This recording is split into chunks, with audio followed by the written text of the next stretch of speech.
Hello everyone, my name is Akanksha Ranjan and I have qualified UGC NET with JRF in law subject with 232 marks in 2022. So today I am here with another video and I have specifically targeted the minor acts because I have been receiving the request for the same, and for competition act I have prepared this particular video, and the motive for this video is solely that you don't need to go through the whole act which is there for competition act, and just go through this video, and I will be specifically covering those topics which are mentioned in your syllabus under unit of company law. You can go through the syllabus again and see that all the points that have been mentioned in the syllabus I have covered in this particular video with the previous year questions which were from 2020, 2021 and 2022. So by doing this particular video, you will be done with this particular act. You don't have to go back to the syllabus, go back to the act and read those sections if you have done this particular video. So please do watch this particular video so that it will be easy for you to cover the syllabus with lesser time. So let's start with the video. So this is the Competition Act which came in 2002. Now I will be starting with the basics, that what this is and whether there was any other act before this particular act, because it is very recent. 2002 में ही आया है ये वाला act, इससे पहले भी कोई act था या नहीं था, इससे हम शुरू करते हैं। तो इससे पहले हमारे पास था MRTP एक्ट, ठीक है। MRTP एक्ट जो था वो हमारे पास था 1969 से, राइट। तो ये हमारा पुराना एक्ट है जिसको रिपील कर दिया गया और रिप्लेस कर दिया गया हमारे 2002 में कंपटीशन एक्ट से, ठीक है। अब इसका पर्पस क्या होता है, बेसिकली इसका मतलब ये होता है कि मार्केट में जो कंपनीज हैं, डिफरेंट डिफरेंट कंपनीज हैं, कॉर्पोरेट्स हैं, तो they try to gain their clients, they try to make more profits. In order to make more profits, they make certain agreements, they make certain cartels, they make certain things so that they have a upper hand and they can get more people for their own company, right? So this is their motive. Every company has this motive only. But what about if certain agreements have been entered जो कि गलत हो, जिससे वो अपनी dominant position बना रहे हो मार्केट में, मोनोपोली बनाने की कोशिश कर रहे हो, जिससे कि दूसरी कंपनी को उस मार्केट में एंटर करने में मुश्किल हो। जैसे कि फॉर एग्जांपल कि होंडा कंपनी है, वो कार बेचती थी, ठीक है। अब उन्होंने अपने उसमें डाल दिया था टर्म्स और ऐसा बना दिया था मार्केट में कि अगर आपको होंडा की गाड़ी को सर्विसिंग करानी है तो आपको होंडा ही कंपनी में जाना पड़ेगा। अगर आपको होंडा की कार में बैटरी चेंज कराना है तो आपको होंडा का ही वो बैटरी लगाना पड़ेगा, जो कि अगर मार्केट में 20,000 में मिल रहा है तो होंडा का 25,000 में मिलेगा या 30,000 में मिलेगा, but you don't have any option as a consumer, ठीक है। और जो बाकी कंपनीज हैं जो बैटरी बना रही हैं, उनके लिए भी लॉस है क्योंकि उनकी कंपनी से लोग खरीद ही नहीं सकते हैं। तो this make a environment in the corporate जिसमें कि एक इक्वल कंपटीशन नहीं है और मोनोपोली है, जिससे एट द एंड कंज्यूमर को ही हार्म हो रहा है क्योंकि उनको ज्यादा प्राइस पे करना पड़ रहा है, राइट। तो इसको रेगुलेट करने के लिए कि ऐसा ना हो और कंपटीशन बना रहे मार्केट में, लोगों के पास फ्रीडम हो कि वो अपना ट्रेड कर सके और हमारे पास भी फ्रीडम हो कि हम अपने हिसाब से, हमारे पास ऑप्शंस हो और अलग अलग ऑप्शंस हो। बेटर कंपटीशन अगर होगा तो हमारे पास अलग अलग ऑप्शंस होंगे मार्केट में, so that we don't have to pay a very like high price for certain things, right. So ये है पर्पस हमारे कंपटीशन एक्ट का। और पहले जो हमारे पास इसका MRTP था वो monopoly and restrictive trade practice act था, जिसको रिपील एंड रिप्लेस इसलिए किया गया बिकॉज ऑब्वियसली टाइम के साथ लीगल डेवलपमेंट्स होते हैं, इकोनॉमिकल डेवलपमेंट्स होते हैं, उसके साथ साथ चेंजेस की जरूरत होती है, उसमें कुछ कमियां थी जिस वजह से हमने नया एक्ट लाना पड़ा।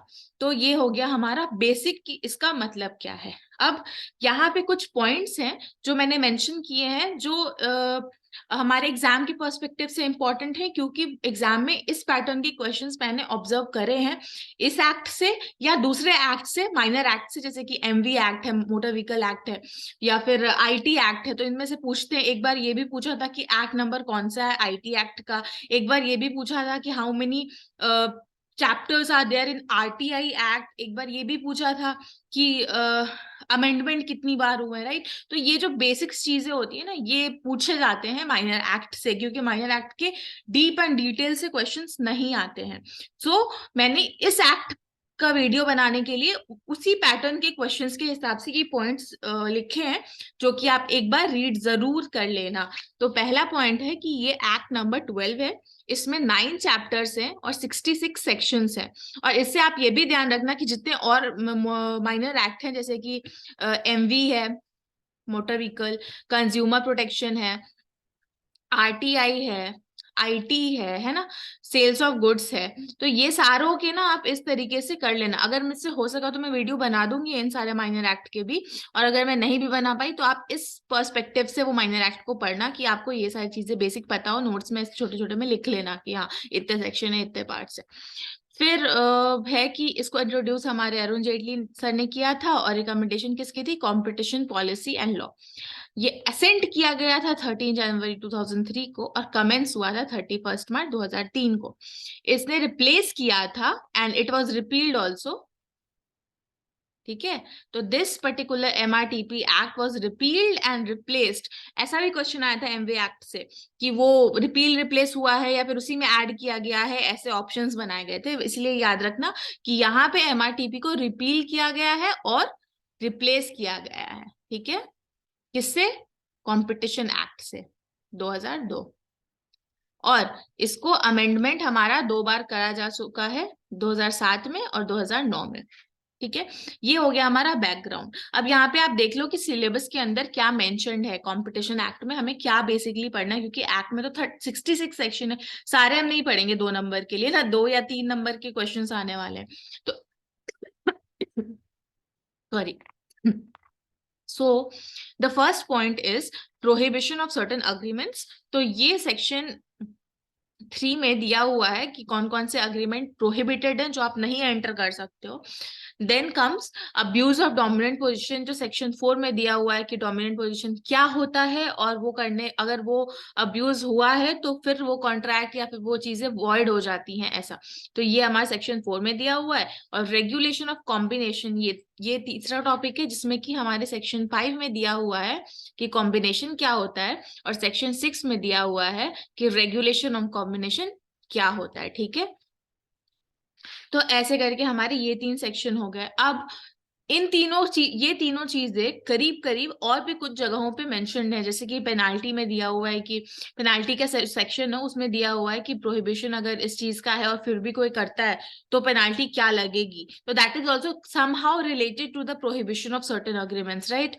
और दूसरा कि अगर डोमिनेंट पोजीशन का अब्यूज होता है तो पेनाल्टी क्या लगेगी, तो दैट्स हाउ पेनाल्टी वाला जो पार्ट है वो भी हमारा समहाउ कनेक्टेड हो जाता है अपने इन तीनों टॉपिक से, ठीक है। तो इसलिए पेनाल्टी कौन से सेक्शन में दी हुई है, थोड़ा ओवरव्यू हम वहां भी पढ़ेंगे, ठीक है। और इस तरीके से हमारा ये शॉर्ट में कवर हो जाएगा with some PYQ I will be covering now. What is the purpose and objective of this act. तो मैंने जैसे कि आपको अभी अभी समझाया कि हमने कंपटीशन एक्ट क्यों लाया, क्यों इसकी जरूरत है मार्केट में, और ये कैसे इंपॉर्टेंट है।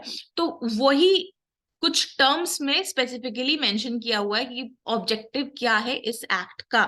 तो 4 पॉइंट्स हैं, you can make in your notes, like आप ऐसे ऐसे करके ना कोड बना सकते हो, प्रमोट, प्रोटेक्ट, फ्रीडम, ठीक है, और ये एलिमिनेट। तो ये हो गए हमारे ऑब्जेक्टिव, राइट। तो आपने एक बार अगर यहाँ पे पढ़ लिया होगा तो आप जब ये देखोगे ना तो आपको याद आ जाएगा, तो ऐसे नोट्स में बना लेना। अब पढ़ो यहाँ पे, प्रिवेंट और eliminate practices that has adverse effect on competition. तो मार्केट में जो भी कंपटीशन है होना चाहिए, जो कि कंपटीशन होना जरूरी है, ये है हमारा मतलब। और उस कंपटीशन के होने में जो भी एडवर्स इफेक्ट दे रहा है उसको हमें हटाना है, एलिमिनेट करना है। दूसरा, promote and sustain competition in market. Market में कंपटीशन बना रहे, इसको हमें प्रमोट करना है, ठीक है। थर्ड, प्रोटेक्ट करना है हमें interest of consumer by ensuring competition fair price. मतलब वही कि हमें कंपटीशन बना रहे जिससे कि कंज्यूमर फायदे में रहे, फेयर प्राइस पे उसको मिले। ऐसा ना हो कि एक की मोनोपोली है, उसकी मर्जी, वो 100 रुपए की चीज 1000 में बेच रहा है, हमारे पास कोई ऑप्शन ही नहीं है तो हमें वहीं से खरीदना पड़ेगा। ऐसा ना हो तो इसलिए हमें फेयर प्राइस मेंटेन करना है, उसके लिए हमें प्रोटेक्ट करना पड़ेगा। ये है ऑब्जेक्टिव। और फोर्थ ऑब्जेक्टिव है ensure freedom of trade carried on by other participant in the market in India. तो जो भी मार्केट में जो भी ट्रेड करना चाहते हैं, जैसे मैं बिजनेस करना चाहती हूँ, आप बिजनेस करना चाहते हैं, तो हमारे पास फ्रीडम हो कि हम ये कर सकते हैं इस मार्केट में इंडिया के। तो ये होना जरूरी है। ऐसा ना हो कि कोई हमें इस पे बैरियर लगा दे कि नहीं इस वाले ट्रेड को तो बस मैं ही कर सकता हूँ, मैं ही करूंगा, आप नहीं एंटर कर सकते हो। ऐसा नहीं होना चाहिए। Correct. So these are the objectives of the Competition Act which I have mentioned in this particular slide. Now comes अब हम पढ़ेंगे आपके जो 3 पॉइंट्स हमने सिलेबस में देखे हैं, prohibited agreements, dominant position and regulation of combination. अब इन तीनों को हम एक बार ओवरव्यू करने वाले हैं। ठीक है, तो अब देखो सेक्शन 3(1) में दिया हुआ है हमारे, no enterprise or association of enterprise or person or association of person shall enter into any agreement in respect of production, supply, distribution, storage, acquisition or control of goods or provision which causes or is likely to cause appreciable adverse effect on competition। ऐसा कोई agreement जो है वो नहीं होना चाहिए जिससे competition पे adverse effect हो।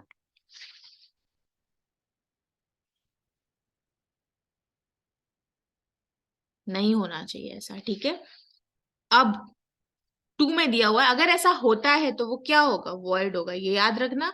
हमारे जैसे होते ना 3 चीजें, एक तो वैलिड होती है, या तो वैलिड होगी या वॉइडेबल होगी या वॉइड होगी। तो हमारा यहाँ पे वॉइड हो जाती है। अगर ऐसे अग्रीमेंट्स होते हैं जो कंपटीशन पे एडवर्स इफेक्ट डालते हैं तो वो अग्रीमेंट्स क्या होंगे, वॉइड हो जाएंगे।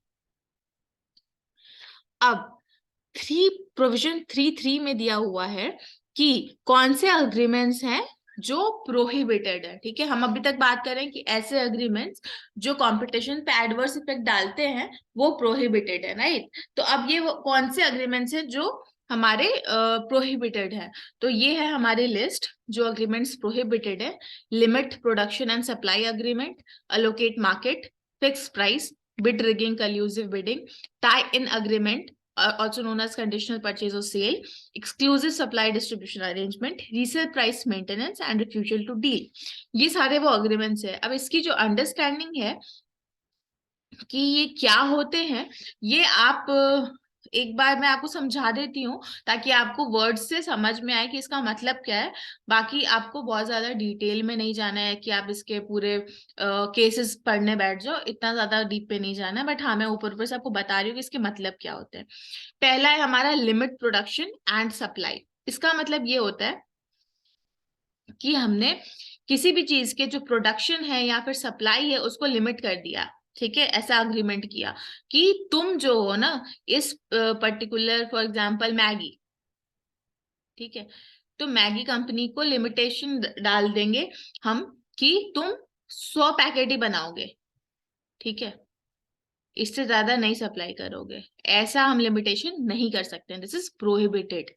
दूसरा है एलोकेट मार्केट। एलोकेट मार्केट मतलब होता है कि हमने मैगी को बोल दिया, ठीक है, कि तुम ये वाला जो मार्केट है ना जो दिल्ली में है, तुम बस यहीं पे सप्लाई करो और कहीं नहीं। ठीक है, ये प्रोहिबिटेड है। तीसरा है फिक्स प्राइस। हमने प्राइस को फिक्स कर दिया कि ये जो तुम हो ना मैगी जो है ना तुम मैं 100 रुपए में ही बेचूंगा एक पैकेट, ये हमने फिक्स कर दिया उसके लिए। ठीक है, ऐसा प्राइस फिक्सिंग नहीं की जा सकती है। चौथा, बिड रिगिंग। अब बिड रिगिंग क्या होता है, all of you must be knowing कि बिड क्या होता है। ठीक है, बिडिंग होती है जो हम हिंदी में कहते हैं बोली लगाना, हमने मूवीज में देखा है। ठीक है, जैसे घर बेचते हैं वो, तो बिडिंग होती है कि 1000, 1001, 1002, 1003, है ना। ओके, 1003 के ऊपर किसी का नहीं, okay final, this is bidding. और कल्यूसिव बिडिंग और बिड रिगिंग का मतलब ये होता है कि हम बिडिंग तो कर रहे हैं बट हमने पहले से ही अग्रीमेंट कर लिया है। मान लीजिए कि हम है एक्स, हमने वाई के साथ अग्रीमेंट कर लिया है कि भाई देखो ये जो बिडिंग है ना, ये इस प्राइस पे हमें क्लोज करना है 500 रुपए में, ये फिक्स कर लिया हमने। इसको हम कहते हैं कल्यूसिव बिडिंग। फिर हमारा आता है टाई इन अरेंजमेंट। ठीक है, टाई इन अरेंजमेंट का मतलब होता है कि मैं जो कंपनी हूं और वाई जो कंपनी है, हमने एक अरेंजमेंट किया है। ठीक है, हमने एक अरेंजमेंट किया है कि तुम्हें मैं तुमसे 100 पैकेट मैगी खरीदूंगा, बदले में तुम मुझसे कोई बेकार या फिर बहुत लेस पॉपुलर प्रोडक्ट है जो नहीं बिक रही है, तो तुम मुझसे ये खरीद लेना। ठीक है, तो तुम मुझसे मान लीजिए कि एप्पल खरीद लेना, नॉट एप्पल का phone obviously, that is not less popular, but कुछ भी एप्पल का ब्रश आता है कोई, ठीक है, तो ये बिक नहीं रहा है इनका। तो इन्होंने टाइम किया कि मैं तुमसे ये खरीदता हूँ, बदले में तुम ये मुझसे खरीद लेना, ये कंडीशनल हो गया ना। तो ये ऐसे अग्रीमेंट्स आप नहीं कर सकते हो। उसके बाद आता है हमारा एक्सक्लूसिव सप्लाई डिस्ट्रीब्यूशन अग्रीमेंट। इसमें भी हम एरिया जो है या फिर मार्केट जो है वो हम अलोकेट कर देते हैं। ठीक है, कि यहाँ यहाँ आपको सप्लाई करना है, यहाँ यहाँ आपको बेचना है, यहाँ यहाँ आपको प्रोडक्शन करना है, ये अलोकेशन हो जाती है। उसके बाद हमारा आता है रीसेल प्राइस मेंटेनेंस। इसका मतलब ये होता है कि हम अग्री करते हैं कि हम इससे बिलो में नहीं बेचेंगे। ठीक है, हम किसी से अग्रीमेंट कर लेते हैं कि हम 100 रुपए से नीचे में ये टायर नहीं बेचेंगे। ठीक है, that is resale price maintenance. हम करने की कोशिश कर रहे हैं कि ये वापस से ये जो टायर है, ये रीसेल वैल्यू इसकी कितनी होगी, इसका हम अग्रीमेंट कर रहे हैं, ये हम नहीं कर सकते। फिर आता है हमारा रिफ्यूजल टू डील। इसका मतलब होता है कि हम रिस्ट्रिक्ट कर रहे हैं कि किसको सोल्ड करना है। जैसे कि हमने कह दिया कि ये जो मैगी है ना, ये तुम खाली उन लोगों को बेचोगे जो 20 साल के ऊपर है। वेरी बैड, बच्चों को पसंद होती है, बट हाँ, मैगी जो 20 साल के ऊपर है उन्हीं को बेचोगे। This is refusal to deal, मतलब आप 20 के नीचे को रिफ्यूज करने वाले हो, ऐसा अग्रीमेंट आप नहीं कर सकते हो, that is refusal to deal. तो ये हमारा हो गया बेसिक, ये अग्रीमेंट का मतलब जो कि हम नहीं कर सकते हैं, प्रोहिबिटेड है। और प्रोहिबिटेड अग्रीमेंट अगर हम करते हैं तो क्या होगा, it will be void as per section 3 provision 2। अब हमारा आता है डोमिनेंट पोजीशन, जो हमारा क्या था, सेकेंड पॉइंट था। First point complete, second point पे अब हम आते हैं। तो सेक्शन 4 में दिया हुआ है अब्यूज ऑफ डोमिनेंट पोजीशन। अब डोमिनेंट पोजीशन का पहले तो समझ लो कि मतलब क्या होता है। यहाँ पे लिखा हुआ है, it means a position of strength enjoyed by an enterprise in the relevant market in India which enables it operate independently of competitive forces prevailing in the relevant market or affect its competitors or consumers in the relevant market in its favor। मतलब मैं अपना market में ऐसा position बना लेती हूँ जिससे कोई और मैं अपने आप इतना इंडिपेंडेंटली काम कर रही हूँ मार्केट में कि मुझे मार्केट में कंपटीशन, मार्केट के रेगुलेशन, किसी से कोई फर्क नहीं पड़ रहा है। मैं इस पोजीशन पे हूँ जिससे कि कोई कॉम्पिटिटर भी नहीं एंटर कर पा रहा ढंग से मार्केट में, कंज्यूमर्स को भी दिक्कत हो रही है क्योंकि उनको फेयर प्राइस नहीं मिल रही है। तो ये सारी चीजें हो रही है जस्ट बिकॉज मैंने एक पोजीशन अपना मार्केट में ऐसा बना लिया। सपोज कोई कोई एक्स कंपनी है, इसने अपनी प्राइसेस, अपने प्रोडक्शन, अपनी सप्लाई, अपने अग्रीमेंट्स, अपने अरेंजमेंट्स इस तरीके से बना लिए हैं और ऐसे कर लिया है कि उसका डोमिनेंट पोजीशन है पूरे मार्केट में। अब डोमिनेंट पोजीशन को आप एक तरीके से समझ सकते हो नॉर्मल लैंग्वेज में कि मोनोपोली है भाई, उन्हीं की चल रही है, उन्हीं का सब चल रहा है, उन्हीं की चीजें बिक रही है, उन्हीं की चीजें चल रही है, उनको कोई रेगुलेशन नहीं है, कोई कंट्रोल नहीं है।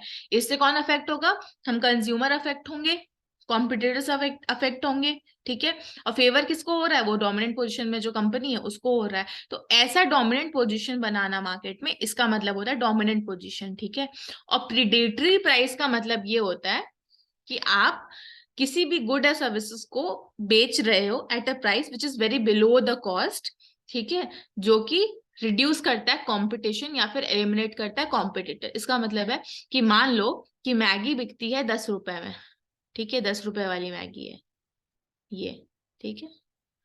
अब इसको मैंने प्रिडेटरी प्राइस पे कर दिया, इसका मतलब ये है कि 10 रुपए की मैगी को मैं 4 रुपए में बेच रही हूँ अब। इसका मतलब ये है कि अब जब मैं 4 रुपए में बेचने लग जाऊंगी तो क्या आप कहीं और से मैगी खरीदोगे? नहीं खरीदोगे। कि भाई जब 4 रुपए में मुझे मिल रही है यहाँ इस दुकान पे, तो मैं 10 की कहीं से भी नहीं खरीदूंगी ना। मैं भले मतलब 1 किलोमीटर चल के चली जाऊंगी कि भाई 6 रुपए बच रहे हैं, ठीक है।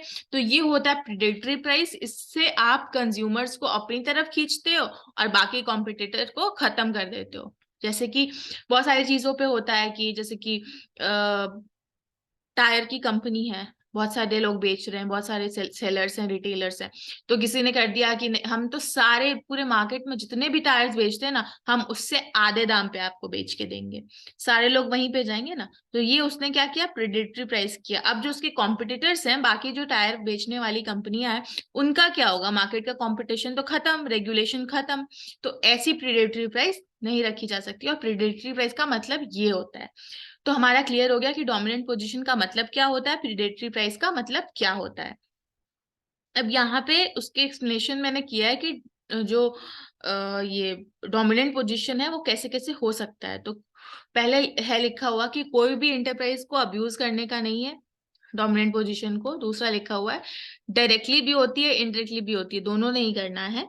कोई अनफेयर या डिस्क्रिमिनेटरी कंडीशन नहीं लगाना है परचेज सेल पे। प्रिडेटरी प्राइस नहीं रखना है। लिमिट या रिस्ट्रिक्ट प्रोडक्शन ऑफ गुड जो है वो नहीं करना है। कोई टेक्निकल और साइंटिफिक डेवलपमेंट ऐसा नहीं करना है जो कि प्रीजुडाइस हो किसको, कंज्यूमर को। या फिर कोई ऐसा कुछ करना नहीं है जो कि मार्केट एक्सेस को डिनाई करता है, कि मार्केट में अवेलेबल ही ना हो। फॉर एग्जाम्पल आप दवाई बेचते हो, जैसे कि फॉर एग्जाम्पल कोरोना हुआ था, तो बहुत सारी दवाइयां थी जो मार्केट में अवेलेबल नहीं हो पा रही थी, हमें मिल नहीं पा रही थी मार्केट में, उसको उसका एक्सेस कम हो गया था। तो ऐसा कोई अग्रीमेंट, ऐसा कोई अरेंजमेंट, ऐसा कोई पोजीशन मार्केट में नहीं बनाना है जिससे लोगों तक वो एक्सेस कम हो जाए। आप कुछ ऐसा अरेंजमेंट कर लो कि हाँ भाई हम इसी एरिया में मार्केट में देंगे, इसी प्राइस पे देंगे, ऐसे ऐसे अग्रीमेंट जो कि प्रोहिबिटेड है वो सब कर लो आप, तो मार्केट एक्सेस कम हो जाएगा। तो that is wrong and that is a abuse of your dominant position. कि आप ही बस बनाते हो ये दवाई, तो इसका मतलब ये नहीं है कि आप उस पोजीशन का अब्यूज करो। और अगर आप ऐसा करोगे तो that is void under section 4 of competition act 2002। और लास्ट है कि make conclusion of contract subject to acceptance by other party, supplementary obligation commercial have no connection with the subject of such contracts.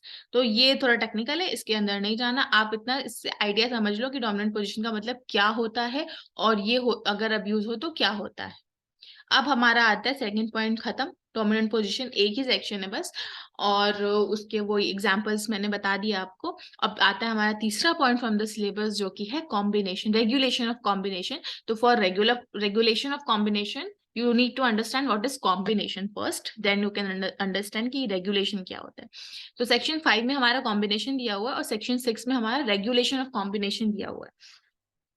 तो अब combination क्या होता है, तो यहाँ पे हमारा as per the act definition combination का होता है एक्विजिशन ऑफ वन और मोर एंटरप्राइज बाय वन और मोर पर्सन और merger of amalgamation of enterprises shall be a combination of such enterprise and persons और एंटरप्राइजेस। कॉम्बिनेशन मतलब क्या हुआ, हमने कभी ना कभी जरूर पढ़ा होगा, ज्वाइंट वेंचर्स, अमलगेमेट कर रहे हैं एंटरप्राइज, कंबाइन हो रहे हैं, ठीक है। तो ये सारा जो मर्जर होता है ना, इसको हम कॉम्बिनेशन यहाँ पे समझ रहे हैं। वन और मोर एक्विजिशन अगर आप करते हो तो किसी से कंबाइन कर रहे हो, तो दैट इज कॉम्बिनेशन। अब इसका रेगुलेशन क्या है, इसका रेगुलेशन है कि no person or enterprise shall enter into combination which causes or likely to cause adverse effect on competition within the relevant market. मतलब आप कोई मर्जर ऐसा नहीं कर सकते जिस अमलगेमेशन से कंपटीशन पे एडवर्स इफेक्ट पड़े। अगर ऐसा होता है तो again such combination will be void, ठीक है। तो that is regulation of combination. So जो तीन चीजें हमने पढ़ी, पहली क्या थी, सॉरी, डोमिनेंट पोजीशन हमारी सेकंड है। फर्स्ट है हमारी प्रोहिबिटेड अग्रीमेंट्स, ठीक है। सेकंड है हमारे डोमिनेंट पोजीशन, और थर्ड है कॉम्बिनेशन का रेगुलेशन, ठीक है। ये हमारा प्रोहिबिटेड वाले जो है वो सेक्शन 3 में बात हुई है, डोमिनेंट पोजीशन सेक्शन 4 में हुई है, और कॉम्बिनेशन सेक्शन 6 में रेगुलेशन बताई गई है, ठीक है। ये हो गए 3 सेक्शंस, और इन तीनों में ही बताया गया है कि अगर इससे कंज्यूमर और उस पे कंपटीशन पे इफेक्ट पड़ता है, इससे इफेक्ट अब्यूज होता है इसका, या इससे इफेक्ट पड़ता है, तो हमारा वैसी चीजें क्या होती हैं, वर्ड होती है। Done. This is in short the whole story, the sum of the story that we are going through from past 10 minutes. Now, जैसे कि मैंने कहा था कि जो हमने ये तीनों चीजें पढ़ी ना, इसका कनेक्शन कहीं पे 2-3 जगह पे और आता है, तो वो जो 2-3 पॉइंट्स है वो इंपॉर्टेंट हो जाते हैं। जैसे कि ये एक बार प्रीवियस ईयर क्वेश्चन में आ चुका है कि पेनाल्टी कौन सा सेक्शन में मेंशन्ड है फॉर प्रोहिबिटेड अग्रीमेंट्स, क्योंकि prohibited agreements was in the syllabus. तो हमारे सेक्शन 27 में है पेनाल्टी, ठीक है। बस इतना याद रखना। और यहाँ पे दिया हुआ है कि orders by commission after inquiry into such agreement और अब्यूज, वो हमारा कमीशन जो है कंपटीशन कमीशन, जो कि मेंशन है कौन से सेक्शन में, ये मैं एक्स्ट्रा बता देती हूँ यहाँ पे। सेक्शन 7 में हमारा कंपटीशन कमीशन आता है, ठीक है। अब ये हो गई पेनाल्टी। अब हमारे कुछ PYQs हैं, जो मैंने 3 साल के कुछ क्वेश्चंस निकाले हैं, so that you can get an idea कि जो अभी तक हमने पढ़ा वो कैसे आंसर क्वेश्चंस में आते हैं डायरेक्टली। तो देखो यहाँ पे 2020 में सीधा क्वेश्चन है कि ये जो अग्रीमेंट्स होते हैं ना, जो वॉइड होते हैं, जिसका कॉम्पिटिशन पे एडवर्स इफेक्ट होता है, वो कौन कौन से होते हैं। दीज अग्रीमेंट्स इंक्लूड, तो हमें यहाँ पे जो है ये 5 दिए हुए हैं, इनमें से हमें बताना है कि कौन कौन से उनमें होते हैं। तो हम देख लेते हैं कि कौन कौन से नहीं होते हैं, तो हम ऑप्शंस में से निकाल देंगे उसको। तो टाई इन अरेंजमेंट होते हैं, जो हमने किसी और के साथ ऐसा कंडीशनल परचेज सेल किया है कि तुम मेरा खरीदो मैं तुम्हारा खरीदूंगा। एक्सक्लूसिव सप्लाई अग्रीमेंट, जो हमने कहा था कि हम सप्लाई पर्टिकुलर उसी को करेंगे, ऐसा अरेंजमेंट हम करते हैं। एक्सक्लूसिव डिस्ट्रीब्यूशन अग्रीमेंट, हम डिस्ट्रीब्यूट वहीं पे करेंगे, ऐसा अग्रीमेंट। रिफ्यूजल टू डील, कि हम इसी को करेंगे स्पेसिफिकली, जैसे कि हमने एग्जांपल लिया था कि 20 साल के ऊपर वालों को ही हम मैगी बेचेंगे, बाकी को नहीं बेचेंगे, ऐसा अग्रीमेंट। रीसेल प्राइस मेंटेनेंस, जिसमें हमने ये किया था कि हाँ इसकी जो रीसेल होगी वो इसी प्राइस तक होगी, इसके नीचे ही होगी, इसके ऊपर नहीं होगी, ऐसा कुछ भी अरेंजमेंट हम करते हैं रीसेल प्राइस को मेंटेन करने का, प्राइस फिक्सिंग जैसा। तो वो तो ये सारे हमने पढ़े हैं in the list of those prohibited agreements, तो इसीलिए ये सारे इंक्लूड होते हैं उन अग्रीमेंट्स में, इसीलिए इसका आंसर कौन सा होगा, डी। अब आता है 2020 में एक ही क्वेश्चन आया था कंपटीशन एक्ट से, ठीक है। फिर है 2021। अब ये वाला जो क्वेश्चन है ना, ये थोड़ा सा अलग था, क्योंकि जो स्पेसिफिकली जो मेंशन्ड है हमारे सिलेबस में उससे डायरेक्ट नहीं था, ये थोड़ा सा इनडायरेक्ट था। ये थोड़ा सा कॉमन सेंस लगा के आप कर सकते थे। इसके लिए आप पूरा एक्ट मत पढ़ने बैठ जाना, क्योंकि ऐसा एक क्वेश्चन आता है पूरे पेपर में से, उस एक क्वेश्चन के लिए आप 4 घंटे नहीं दे सकते हो पूरे एक्ट को। तो ये क्वेश्चन कर लो और इस टॉपिक को देख लेना, ये मेरा सजेशन है। अब देखो, in determining relevant geographic market, competition commission shell keep in mind which of the following factors. तो मतलब ये है कि जब जो जियोग्राफिक मार्केट होती है वो कैसे डिटरमाइन होती है, किन चीजों को ध्यान में रख के डिटरमाइन होती है, ये अभी हमारे एक्ट में मेंशन्ड है सेक्शन 19(3) के आसपास, बट वो हमारे सिलेबस में डायरेक्टली नहीं था। ये कॉमन सेंस से आप क्वेश्चन करो या फिर इसको छोड़ दो, एक नंबर के लिए don't go into the whole act. अब यहाँ पे ऑप्शन है, regulatory trade barriers and natural procurement of policies, language and local specification, sorry, consumer preference and transport and distribution factors. अब ज्योग्राफिकल मार्केट क्या होता है ये समझ लो, कि ज्योग्राफिकल मार्केट का मतलब यहाँ पे ये है कि रिलेवेंट क्या है क्या नहीं, इसका मतलब ये है कि जैसे फॉर एग्जाम्पल कोई प्रोडक्ट है, ठीक है, प्रोडक्ट ए है, ये है एक टूथपेस्ट, ठीक है। ये हमारे इंडिया में बनता है और ये मिलता है हमें 50 रुपए में। ठीक है। अब कोई प्रोडक्ट है बी, ये भी एक टूथपेस्ट है और ये आता है इंडिया में फ्रॉम यूके।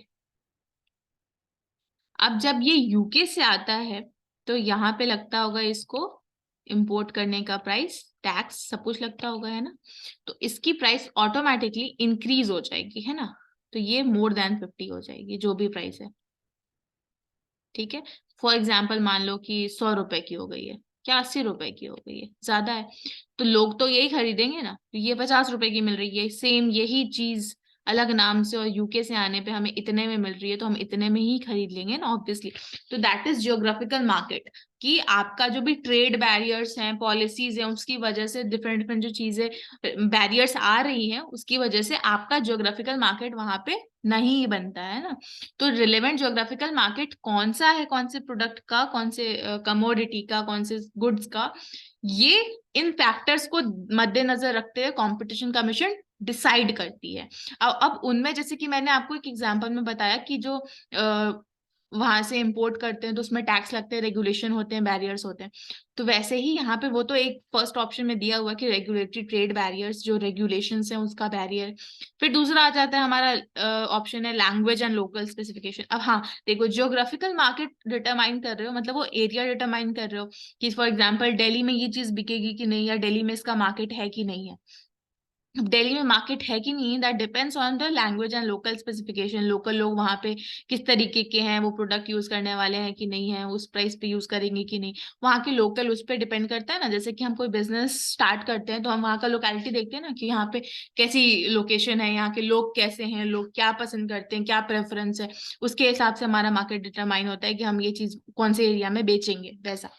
तीसरा है कंज्यूमर प्रेफरेंस। अब हाँ देखो, वैसे ही ज्योग्राफिकल मार्केट हमें अगर कंपनी खोलनी है तो देखेंगे ना कि कंज्यूमर्स का प्रेफरेंस क्या है। जैसे कि अगर मैं चाट बेचने वाला ठेला लगाने वाली हूँ तो मैं ये ढूंढूंगी ना कि वहां के लोग चाट खाना पसंद करते हैं या फ्रेंच फ्राइज खाना पसंद करते हैं या फिर पिज्जा बर्गर खाना पसंद करते हैं, किस तरीके के लोग हैं। जैसे कि अगर मैं यूएस में जाके मुझे बिजनेस करना है और मुझे वहां पे का जियोग्राफिकल मार्केट समझना है, तो अगर वहां के लोग पिज्जा बर्गर खाते हैं तो मैं वहां पे छोले पूरी की दुकान लगाऊंगी तो वो नहीं खरीदने वाले। तो that is not a geographical relevant market, relevant geographical market नहीं है वो। उस तरीके से कंज्यूमर प्रेफरेंस देखना जरूरी होता है कंपटीशन कमीशन के लिए।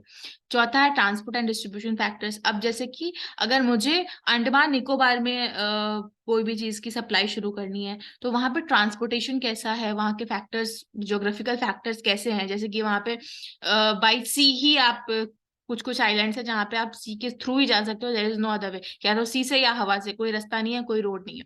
तो वहां के पर्टिकुलर ज्योग्राफिकल मार्केट के हिसाब से ट्रांसपोर्टेशन का क्या है, क्या तरीका है ट्रांसपोर्टेशन का, कैसे डिस्ट्रीब्यूशन हो सकता है, ये सब मुझे ध्यान रखना पड़ेगा।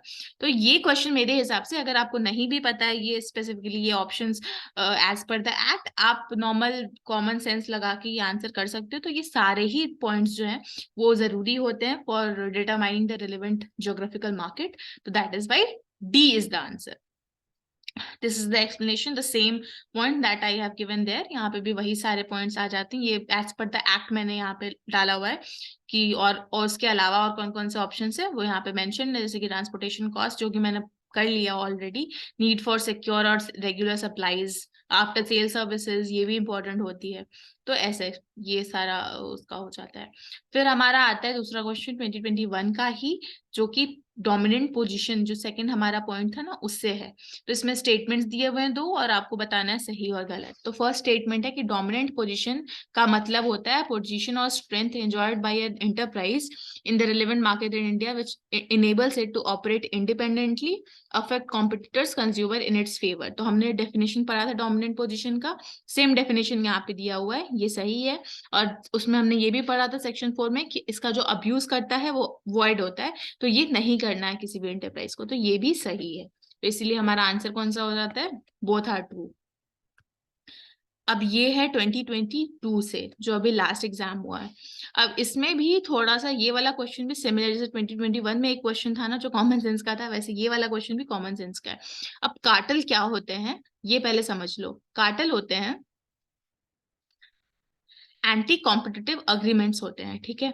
कार्टेल मतलब आपने सुना होगा कि ये लोगों ने मिलके ना एक कार्टेल बना लिया है इस मार्केट में, और ये अपने हिसाब से अपने टर्म्स अपने सब कुछ रखते हैं और कोई इस पे कंट्रोल नहीं है किसी का, क्योंकि ये तो एक कार्टेल बन गया है, ठीक है। तो ये होता है कार्टेल, जो और दूसरे कॉम्पिटिटर्स को उस मार्केट में एंटर करने से रोकता है, या फिर अपने कंडीशन पे अपने टर्म्स कंडीशन पे ट्रेड करने के लिए इनेबल करता है। तो ये होते हैं कार्टेल। ये लोग मिलके जैसे कि कार्टेल बना लिया, फॉर एग्जांपल कि एक्स वाई जेड, ये तीनों कंपनी जो है, जैसे फॉर एग्जांपल ये हमारा कार का टायर बेचती है, ये हमारे कार का बैटरी बेचती है, ये हमारे कार का साउंड का कुछ इक्विपमेंट भेजती है।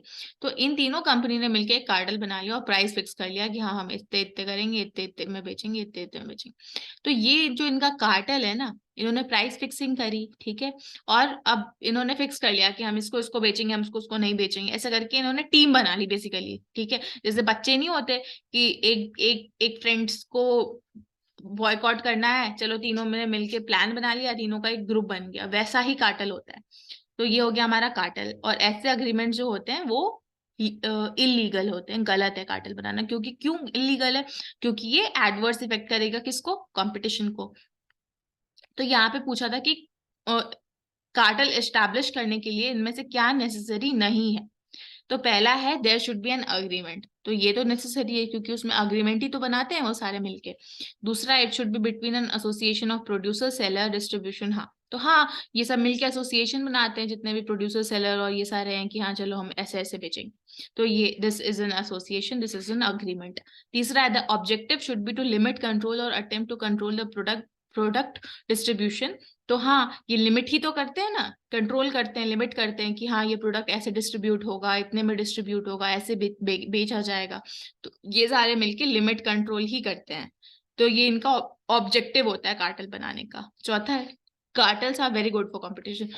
तो ये तो हमने जब कार्टेल का डेफिनेशन पढ़ा तभी समझ गए थे कि ये कंपटीशन पे एडवर्स इफेक्ट, तभी तो इसको इलीगल बोल रहे हैं ना, जैसे कंपटीशन पे एडवर्स इफेक्ट पड़ता है, बाकी सारे लोग अपने हिसाब से ट्रेड नहीं कर सकते, कंज्यूमर पे भी एडवर्स इफेक्ट पड़ता है क्योंकि फेयर प्राइस नहीं होता, प्राइस मेंटेनेंस ये लोग खुद अपनी मर्जी से करते हैं, अपना अग्रीमेंट के हिसाब से करते हैं। तो this is not good for competition and that's why this is not necessary.